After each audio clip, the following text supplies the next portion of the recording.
we're going to talk about the benefits of just taking a walk. We're not trying to overburden our caregivers because we know that you are already dealing with caregiver burnout in some way, whatever form or fashion that may look like for you. All we want to do is bring you some tips to keep your self-care a priority in whatever that capacity that is. So we're giving you some small ideas today of what you can do, give you permission to do it, and it doesn't have to be a lot. It could only be 5 minutes, like we talked about with the joy of reading. So we want to welcome Yolanda here today. How are you? I'm good. How are you? Fine. Yolanda's company is called Circle of Life Therapy. Mm-hmm. And I'm going to read your bio just real quick so everybody knows who you are. So Yolanda has been an occupational therapist for 20 years, graduating from the University of South Alabama. She spent most of her clinical years in long-term care, so you've dealt with plenty of caregivers over your time. However, she also had experience working in assisted living facilities, outpatient acute care, and patient rehab. She has worked with children in the school system as an independent contractor and with adults with disabilities. Her passion, however, is working with the older adults to ensure they are able to age in place as long as they can and safely and as independent as they can. We talk a lot about that, keeping people independent as possible. And so she can help with home and task modification, education of the client or caregiver, and or with customized wellness programs. So currently your business goes in the home, right? Okay. She does have access to speech and physical therapists that work on her team to assist helping the senior adult remain safely in their home. Definitely. Thank you for being here with us today, Yolanda, on a Saturday. Yes. So we wanted to talk about, we want to find out what you do and how you assist caregivers and the senior community in their homes. But let's take a deep dive in just walking and the benefits of that and how people can take advantage of it and not get overwhelmed by it. Yes, walking is one of the best ways to get some exercise and kind of just, not just build yourself up physically, but also mentally. I just found that even when I just walk my neighborhood, the quarter of a mile or whatever that it is, just being out in nature just makes me feel more alive. My senses are stimulated because it's the hearing of the different sounds, the smells. You kind of get into nature with being able to connect with nature, because especially in the spring when you can see the flowers blooming and different things like that, and any other animals that may be out, if you still have that kind of environment. But just the benefits of just being out just makes you feel so much better, because your body's able to release a lot more endorphins, and that just makes the whole body just feel a lot better to release that stress that just comes from being inside and having that caregiver. And plus, you're able to get your vitamin C from the sun, being out in the sun. So lots of benefits from just from being out and just taking that walk. It just makes you just feel so much better. So the walk, but then also looking at your surroundings and creating whatever that respite looks like for you. Or if you have a cul-de-sac, just walk in the cul-de-sac, but you're getting so many other benefits from just going out and taking a few minutes to walk. Right. And sometimes if you're just in your neighborhood, like you said, you might see your neighbors that you don't normally see. So that gives you a chance to talk to someone else and have a different connection. And that, of course, stimulates other parts of the brain, just in being able to see and connect with other people, especially during this pandemic.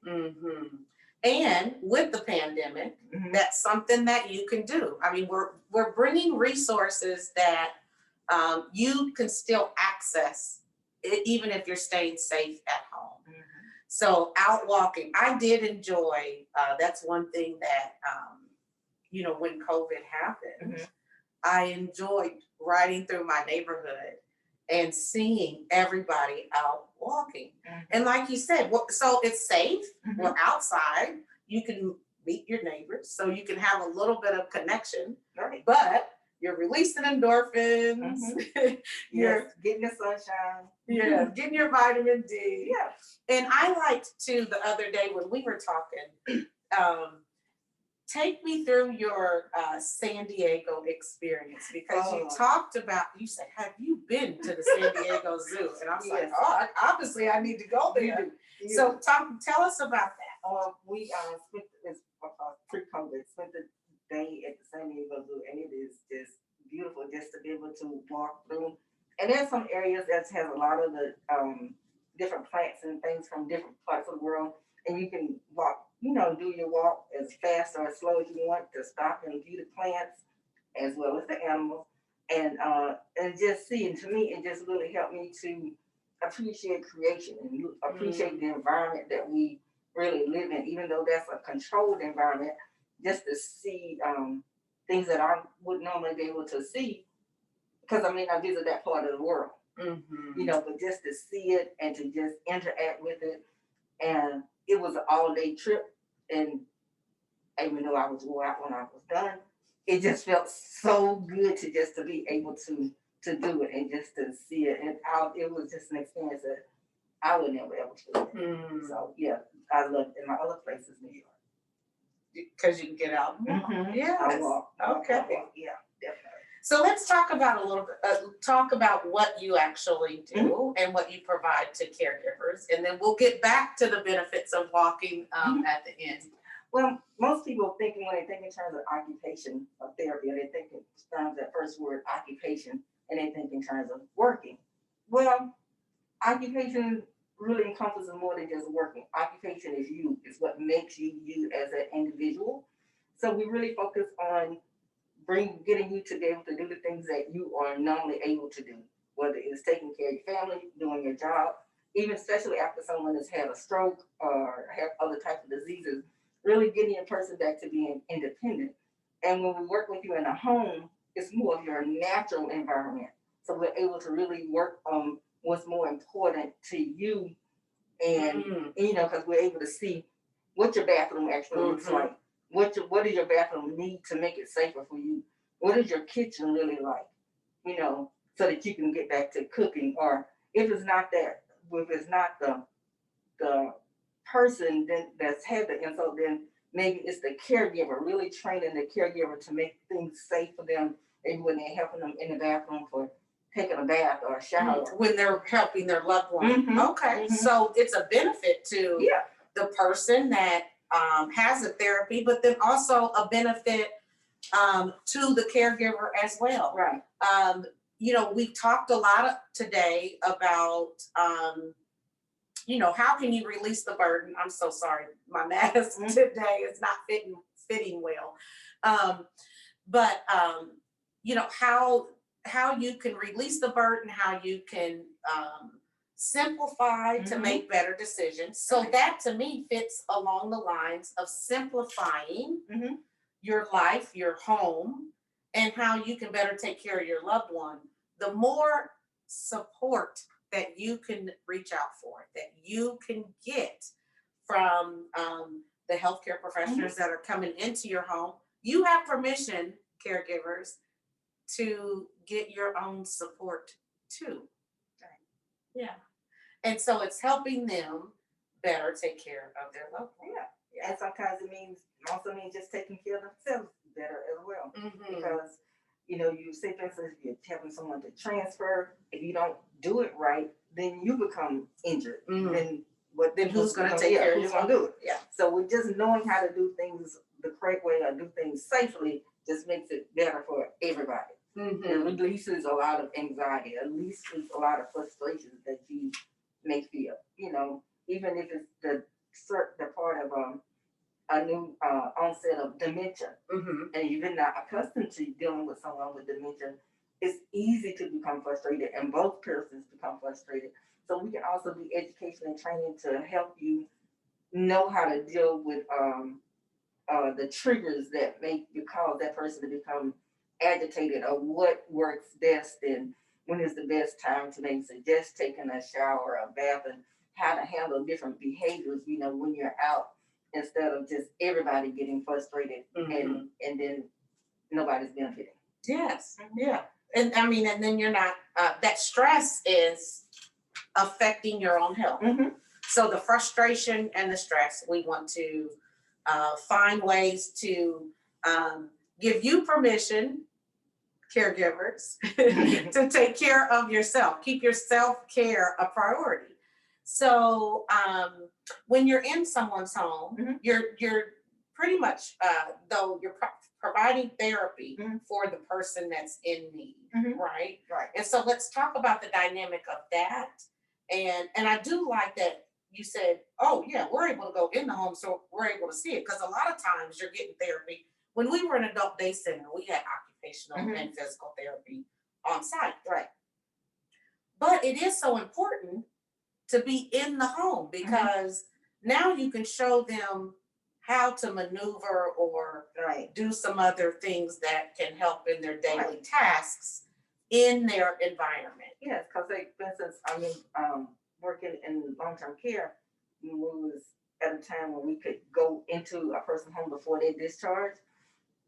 Maybe prior to, we were talking about the bathroom, talking about the access to different parts of the house, and they describe it. Well, when somebody describes it, what you see is what you see in your mind. May not be actually what they're talking about.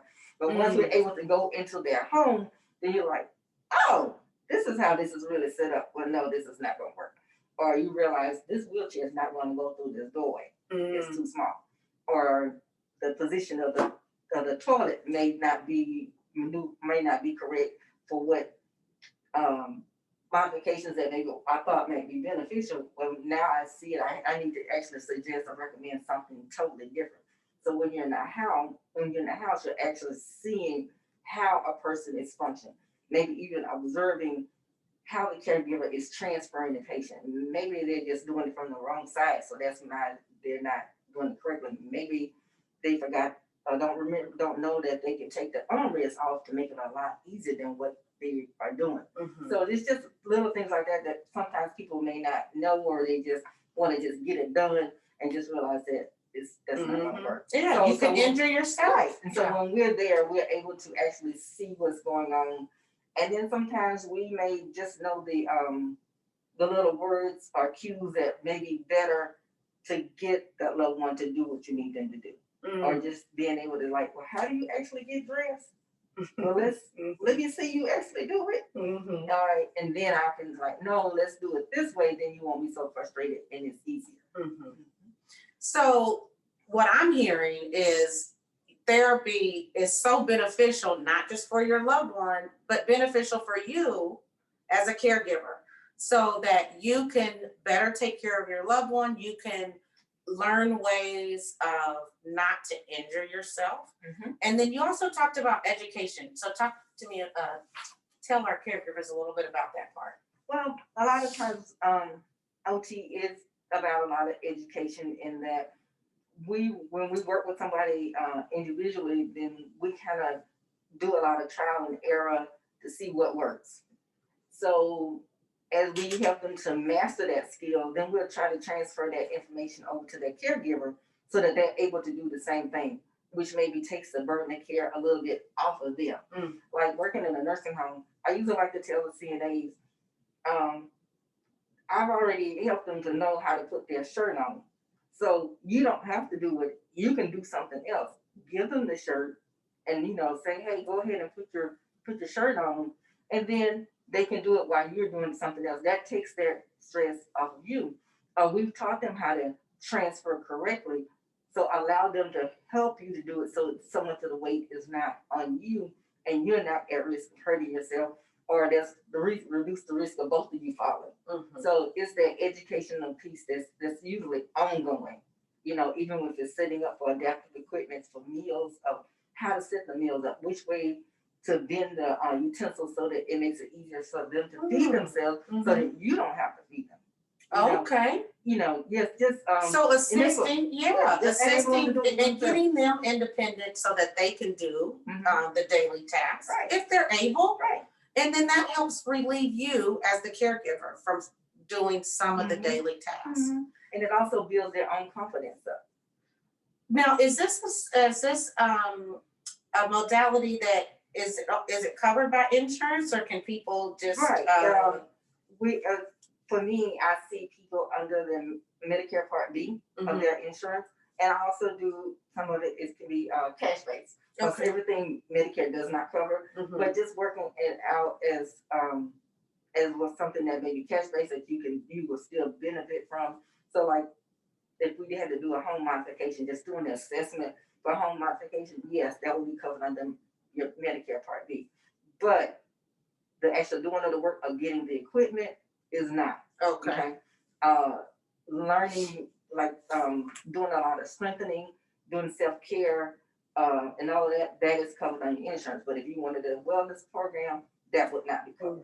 So yes. But but you can seek out therapy or your services and pay privately just so you can be proactive. Right. Like you talk about with the home modification, that is so important because a lot of caregivers just get dropped in the situation, right? And so their home may not be ready for what just happened to their loved one or their loved one moving in. Right, because sometimes you say, for instance, if someone at a younger age bought a house and all their rooms are upstairs, then they have a fall. Now they don't have access to their bedroom, maybe not their bathroom, and they live alone. So what they gonna do? So what are you suggesting? Something. So all the times like that, it depends on how they're doing that therapy. Because sometimes they're able to master the stairs, and we might say, well, we'll leave a walker downstairs and have one at the top, and that doesn't cause for any modification. Because once they're able to do it, then they have their walker and they can move along in whatever level they're on. But sometimes they may not. So it might be that they may need a stair lift. So in that case, the OT can work with the company that installs them to make sure it's the right fit, the right size, and it's a benefit for the patient. Maybe you want to make sure that the person is cognitively aware enough to be able to use everything and that they're safe. And even if it's going into the home and maybe the person didn't have any grab bars in there. So sometimes you might have companies that people may install their own grab bars, but they're too high. So if you got a person that's 4'2", but the grab bar is set at 5 feet, that doesn't benefit them.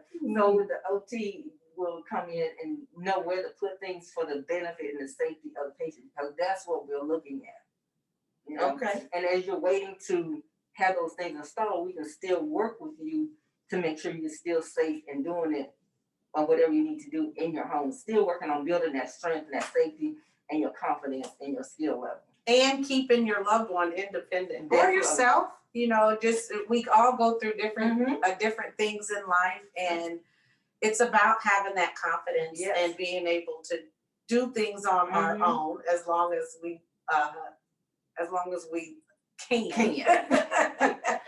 And then when you can't, just modify it. Change it up. Yeah. And it doesn't have to be much. I mean, I liked what you said about, if you could still master the stairs, because then you don't have to be overwhelmed. We're trying to release caregivers of this burnout and overwhelm.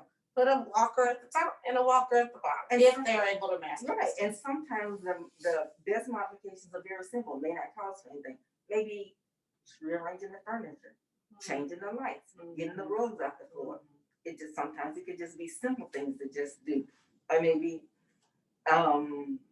changing where you have things stored. Like if you're cooking and maybe you've had some issues with your hip, instead of putting your stuff way down low, put them up high. So you're not having to bend. You're not having to carry multiple things that move a heavy pot from down low and try to put it on the counter. Especially if you have balance issues. You just kind of rearrange the way you do things. Wow. And it can be simple. Again, we're bringing things to our caregivers to not overwhelm you anymore. We just want to help relieve some of the stress that you have. And since we're on that, Yolanda has brought a couple of giveaways. Yes. So show us what you got. Well, in the giveaway, it's a glass, and this one particularly says, deep breaths, big sips. So for your favorite drink, you can help you relax, and a candle. And if you want to take a nap and just have problems with just getting that dark, we have a little eye mask. And then while you're in the bathroom or bathtub, then while you're reading your favorite book, you can have your drink, a candle, and have a bubble bath. Okay. So yeah, so you can just relax. To register for this, we'll put it in the chat, how you can go on and just so they have the right The Facebook page. The Facebook page. Circle of Life Therapy and Consulting. So we'll put that in the chat. You can you have to like and put a comment on the Facebook page. And if you're doing that here in between while we're talking, then we know that you are listening, and you can register to win one of our gifts. So they can get one. Oh, so 5 winners today. So go to Facebook, Circle of Life Therapy. Circle of Life Therapy, and grab yourself a caregiver gift. So let's go back to walking. I like when we were talking earlier about just taking your mind away, and it's not just the walking, but also noticing all the nature and the things that are out there, and getting our mind off the things. So let's talk about the benefits of just relaxing the mind and how the walking can enhance that. Well, I find that when I'm just walking, and it just gives me a chance to just, I say, veg out sometimes, but sometimes I walked enough that I was like, well, how did I get here? Because I don't remember, because I'm just kind of just been engrossed in just the things that are around me. But I also found that it also allows me a chance to just to think back and maybe just kind of make plans for things I want to do in the future, or things, business-wise, or just personally, or just kind of figure out what I want to do next, without that freedom of just having the time to decide, So just walk, it just kind of takes you on a journey, and you just kind of figure out where you want to go on that journey, whether it's a 5-minute walk or a 30-minute walk, But at the same time, just think in terms of what you're doing to your body. You're just getting more good air in, especially when you're outside, and you're doing so much for your cardiovascular system, your blood flow, and the oxygen level. And you can actually really feel rejuvenated. So all of the health benefits that go along with walking, like we said, it doesn't have to be much. Just take a couple of minutes and go out and get your mind off of things. Focus on nature, daydream a little bit. We all need to take the time to just pause sometimes and focus on something different, right? So we have had some great segments today. We went from decluttering to the joy of reading to taking a long walk. We see the benefits of what walking can do for us health-wise, but then also it's just that respite. So we're caregivers, we're giving you permission. We have to give caregivers permission. They have to. Because we feel guilty sometimes about doing things for ourselves. So we're giving you permission to take a short walk and daydream a little bit. It's okay. It's okay. Yeah. And you can win some gifts from Yolanda to help you relax even more. Yeah, a nice caregiver gift. If you go to her Facebook page and leave a comment or a like, and I think we put that in the chat. Yeah. Okay. Anything else you'd like to add and say to our caregiving community? Well, I truly appreciate you having me here. And, like I said, a lot of times people just don't realize the importance of OT and what we can do, the benefits that we can bring to individuals and their families, and, just what we do as a whole. So I'm looking forward to anyone reaching out and making contact so that we can really help you and help your loved one live well at home. And we talk about our two things here at McKinley are keep your self-care a priority and be proactive in your loved one's plan of care. And so a lot that you talked about today in what you do, Yolanda, is keeping, being proactive in their loved one's plan of care. So you can, I mean, you're happy to just talk to folks and see what their needs are. Yes. So you reach out to Yolanda, just see what it is that she can assist you with. Yeah, because I mean, I do have a spot where you can actually do that. Just message me and let me know what's going on, and then I'll definitely respond and see what we can go from there. Also on my Facebook page, there is a little questionnaire about falls, and to see if if you're at risk for falls, and then we can go from there and just kind of see what issues you may be having, because sometimes it could be the medication, the vision, just anything, even just generalized weakness that could just really put a person at fault, a risk of falls, or even more so, just the fear of falling can make you fall. You know, so it can be psychological. So just go ahead and do that little questionnaire, and we can go from there and really work. Okay. Well, be proactive in your loved one's plan of care by reaching out to Yolanda and getting some education or some help in assisting your loved one be independent, but then also relieving you of some of the daily tasks. And then keeping your self-care a priority. So take that walk, just go outside. It's a nice day today. It is a good day for a walk. Yeah. So we want to thank you. We will come back in just a little bit. We have some chair yoga.